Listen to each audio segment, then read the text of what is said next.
Good morning. Welcome to Think and Grow Rich Daily Hangout. I'm Sandy Levesque, your host for this study group. So if you're watching and you'd like to actually come on and perhaps read from the book, you're very welcome to. Just please go to the Facebook group. I'm a little bit late today, I'm afraid, like a few minutes late. Just walking my dog and we got a bit carried away. The link is posted in there and you'll be able to actually come into the Hangout. So we have quite a few people watching all over the world, so welcome.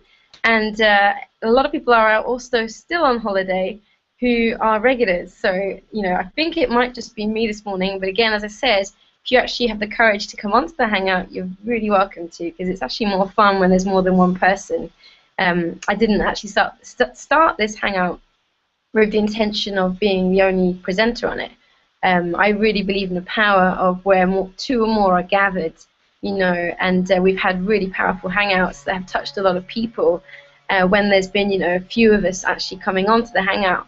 So that's my little nudge. If you're a watcher and you're a bit shy of coming on, then I would just urge you to try it once, because you'll see that it's not as scary as you might think. And sometimes we have to go a little bit out of our comfort zone to start to be able to receive things we haven't received before. Like if you want things you've never had, you've got to do things you've never done before.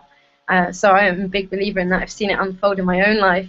We're actually reading from chapter 5 now of the Think and Grow Rich book, which, if you're not familiar with the book, it was a accumulation of over 500 interviews of the world's most successful entrepreneurs in the early 1900s. Don't let that make you fall asleep, the fact it was the early 1900s. No study as wide as this has ever been done since. And this book is the founding stone of all personal development. It's amazing the number of high-level successful entrepreneurs I meet, 6 or 7 figures, who used this book to help them shift their mindset in becoming successful. And continue to use it, because you don't want to just stop once you hit the first level of success. You want to keep raising it up. So we've been reading about auto-suggestion was the last chapter. Don't worry if you haven't seen that. It all kind of ties together. But basically, so far we've covered having a burning desire for something, something that you just desire above anything else, that you're willing to do whatever it takes to make that happen. And I would suggest it's great to have one, like a personal one, something that you're perhaps moving away from, that you would like to finish, to end in your current situation, and something that you're moving towards. And also having a bigger picture for what you do. I think that's important as well. Starting with why. Like Simon Sinek, a great TED Talk that you can watch on YouTube, he talks about this a lot. Have a personal why that and also a bigger picture why you do what you do, why you wake up in the morning and do it. Hopefully it's work that's fulfilling, that you enjoy. If it's just to pay the bills, then that's obviously just to pay the bills, but you're probably doing something else on the side to try and change that, or you would not be reading this book. And then the second step to riches was having the faith that you can make that happen. Not necessarily the faith in like a religious sense, or you go to church every Sunday and read the Bible, but faith in yourself and faith in the capacity of you to make things happen alongside with infinite intelligence, the universe or God. So the way to create that faith is through the third step, which we just read last week, which was auto-suggestion. And I love this, because if you don't have much faith in yourself, this is where I started from. Auto-suggestions really helped me to build that faith up. And it's basically repeatedly saying something to your brain so that you start to wash out all the kind of lack consciousness that was in there before.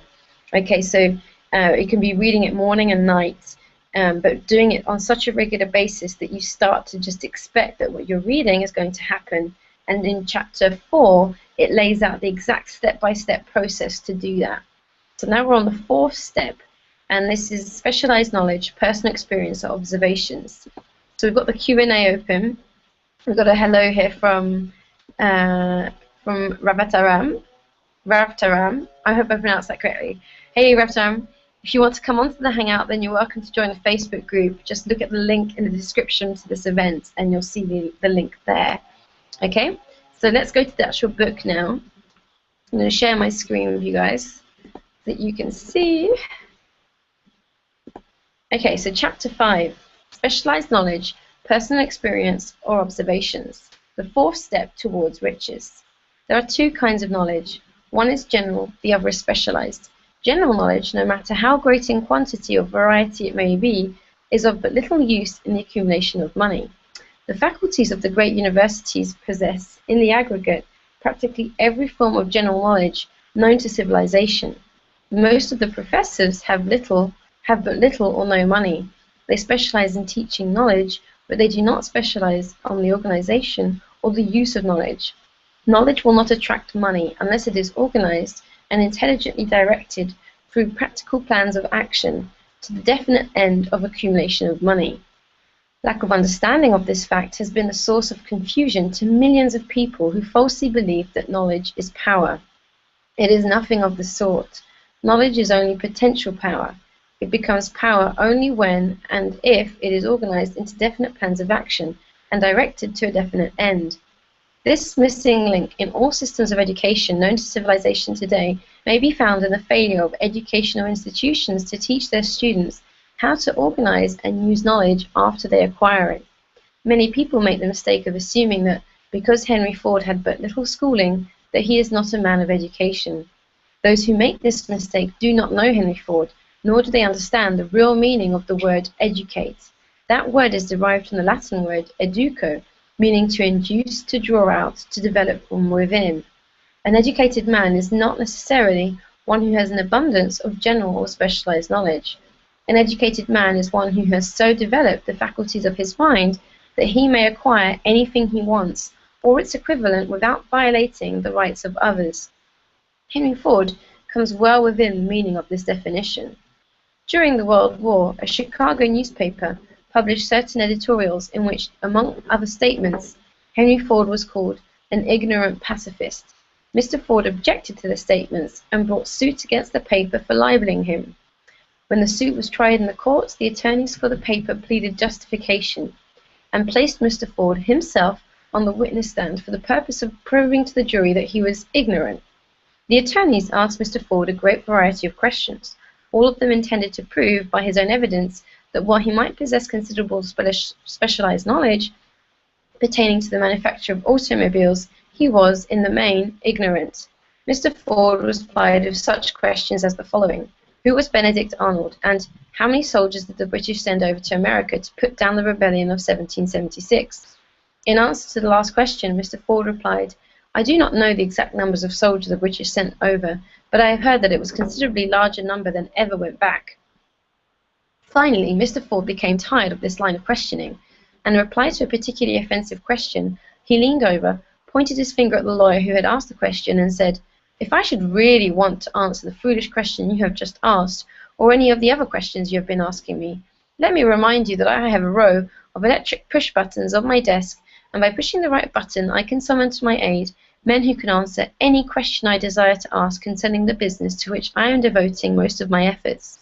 Now, will you kindly tell me why I should clutter up my mind with general knowledge for the purpose of being able to answer questions when I have men around me who can supply any knowledge I require? There was certainly very good logic to that reply. That answer floored the lawyer. Every person in the courtroom realized it was the answer, not of an ignorant man, but a man of education. Any man is educated who knows where to get knowledge when he needs it, and how to organize that knowledge into definite plans of action. Through the assistance of his mastermind group, Henry Ford had at his command all the specialized knowledge he needed to enable him to become one of the wealthiest men in America. It was not essential that he have this knowledge in his own mind. Surely no person who has sufficient inclination and intelligence to read a book of this nature can possibly miss the significance of this illustration. Before you can be sure of your ability to transmute desire into its monetary equivalent,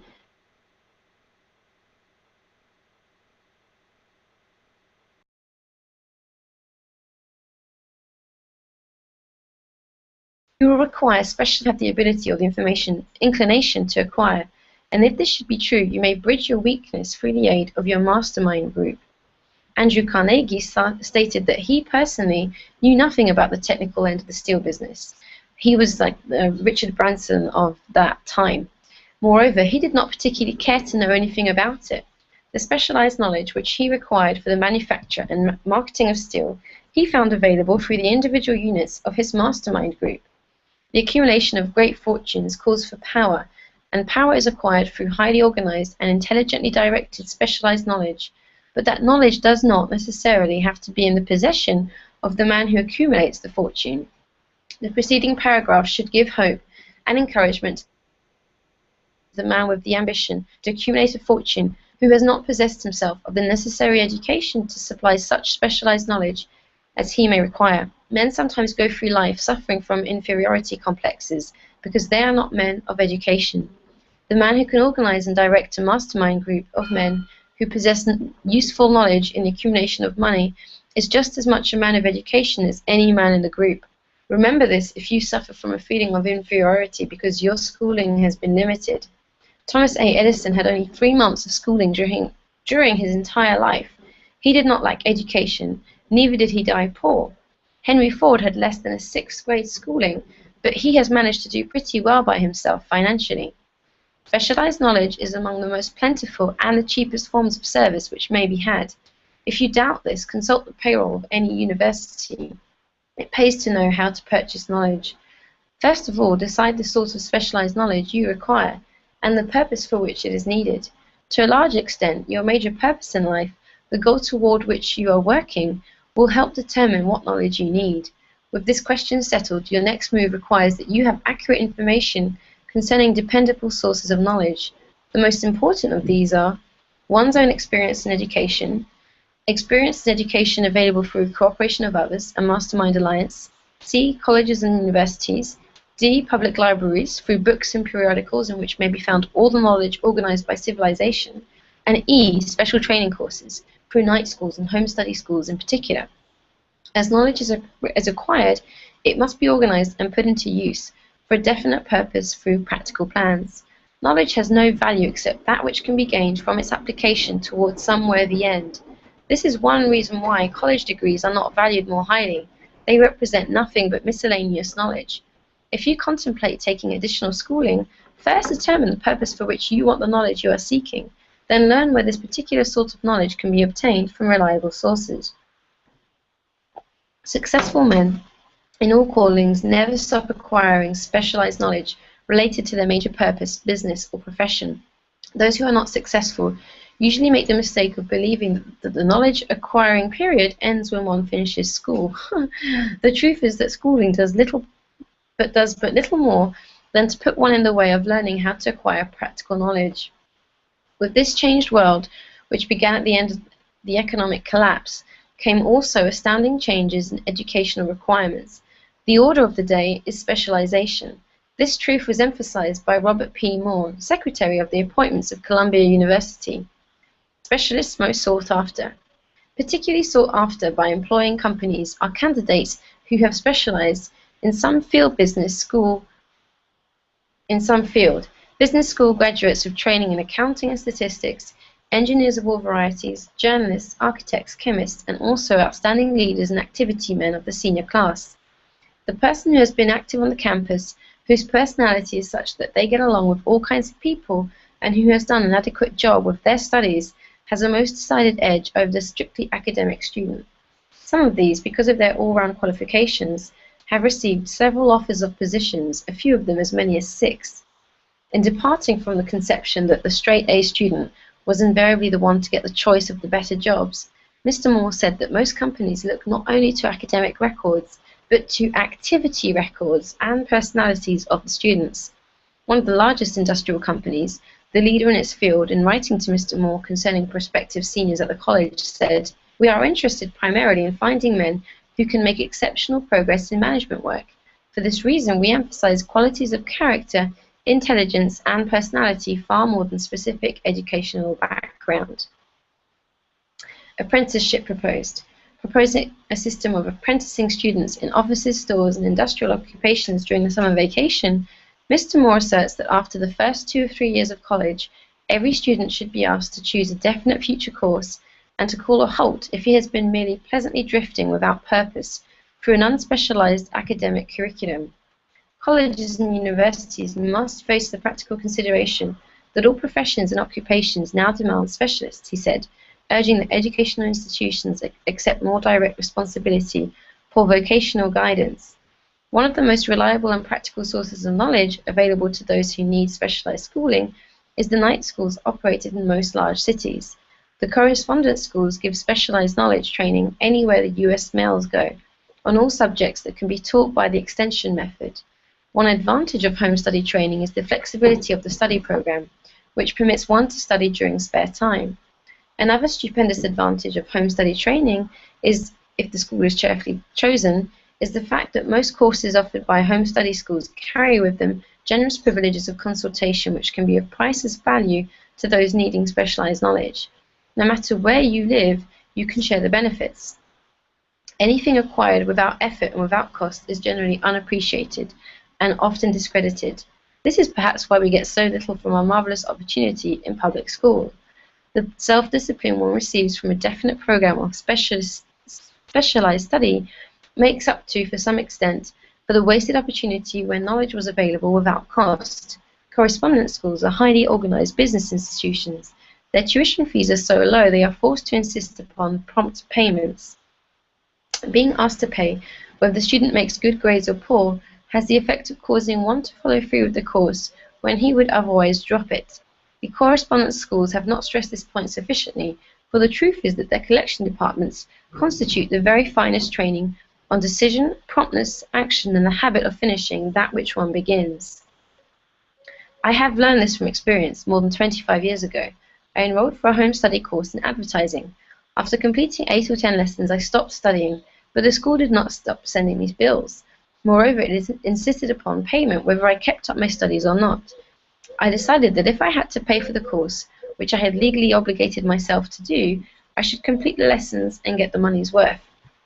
I felt at the time that the collection system of the school was somewhat too well organized, but I learned later in life that it was a valuable part of my training, for which no charge had been made. Being forced to pay, I went ahead and completed the course.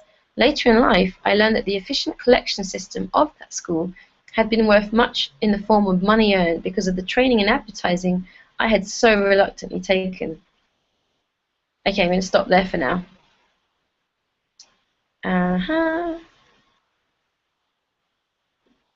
I'll just come back.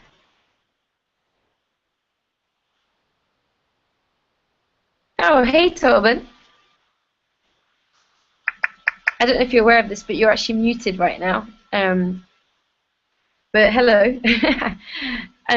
So we're just reading here about how specialized knowledge isn't power. You know, I actually saw a quote from a friend of mine on Facebook which described this perfectly. It said, "Knowledge is not power. Applied knowledge is power." And that sums up this chapter basically very succinctly.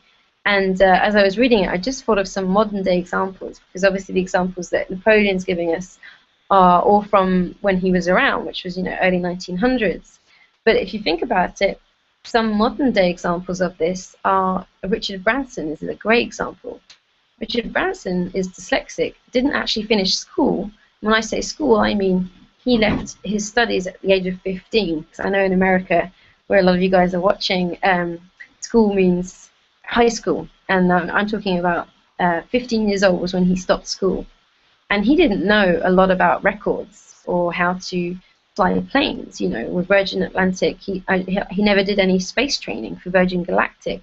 What he does very well, and he says it himself, one of his biggest talents is his ability to have a vision for something, to have the vision of what he wants to create, and then to find people who can help make it happen. He creates a mastermind, and he says himself that whenever his business gets too big, he'll split it. He likes businesses in the Virgin Empire to be less than 100 people or so, because he says it's easier to keep it efficient, and that when it gets bigger than that, it can sort of become a bit like a monster that's uncontrollable. And so he's a modern-day example of what Napoleon's talking about, that you don't necessarily need to be an expert in everything, but you need to find people that are, or you need to develop some kind of expertise in what you're doing. And I think this is a really good point, because if you don't do that, you just, you don't stand out. You don't become an authority in what you do, and you can never be paid beyond average because you're not a master. It's very simple. The people that stand out in any field are the people that became masters of what they did. They decided to learn everything about it, to keep trying and testing and tweaking different things until they had the perfect light bulb, like Thomas Edison. They didn't just stop at the beginning or assume that they already knew everything. And I think this is a really good thing to be aware of, because sometimes people will stop their learning, or will believe that they can't learn anything else. And actually, two friends of mine are very successful on the internet in what I do, but they were actually accountants and management consultants, and they changed tracks in their 50s, because even though they had a successful business, they were basically enslaved to their clients, and they worked for themselves, but if their clients needed them, then they would be answering the phone on ski lifts, because they had bought this house in the Alps in France, and they realized they couldn't really let go and just enjoy their time there, because they were always on call for their clients back in the UK, and that they had to take time off at one point because one of their parents got very ill, and one of their clients dropped them because she couldn't, because the wife of this couple, she couldn't fulfill her contracts that she had, even though she did everything she could to do that. Her mum was dying and she had to go and help, and she couldn't take that time off because her clients got very uppity about it, and she realized, wow, I'm an entrepreneur, but I'm not really, because I basically have to be at the whim of my clients. And so they started learning about the internet, and they learned the skill set of online marketing and online education, and have transformed into very successful people in that field. And I just love that, because sometimes people assume that you can only do what Napoleon is sharing in this chapter when you're in your 20s, when you're a teenager, when you're in that time of life, and a lot of people are going to university and learning stuff. And that's just not true. You can do this any age that you are. And another final thing to just illustrate this point is that I'm half French, as you might already know, and in France there's a big culture of learning. Like the university system is totally different to the university system in the UK, and it's very rare in France for people to leave their city, for people to get jobs. Most people go to the same university that they grew up in, the city they grew up in. They stay at home. Their parents financially back them, and so you have a huge plethora of students who graduate from university with a lot of knowledge about all kinds of stuff, but not really any specialized knowledge, and not really any knowledge of the workplace or what it takes to be, a successful person at a job or a skill. They haven't done any part-time work or got any work experience, and they've just been studying.